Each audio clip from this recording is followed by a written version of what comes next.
Hi, చూస్తున్నారు కదా, ఇదంతా మందే అంటాను అనుకుంటున్నారా? అంత సినిమా లేదు మనకి ఇందులో, ఆకు కూడా లేదు.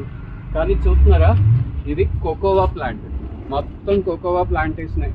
యాక్చువల్గా నేను ద్వారకా తిరుమల వచ్చాను కొంచెం దర్శనం చేసుకుందాం అనేసి. ఆ దగ్గరలో ఈ కోకోవా ప్లాంట్ చూసిన వెంటనే నాకు మీతో షేర్ చేసుకొని చూపించాలని అనిపించింది. చూస్తున్నారా, ఇక్కడ గమనించండి, ఇక్కడ దాని ఫ్లవరింగ్ చూడండి ఎంత బ్యూటిఫుల్గా ఉందో. ఫ్లవరింగ్ కనిపిస్తుందా మీకు? ఇది కోకోవా కాయ.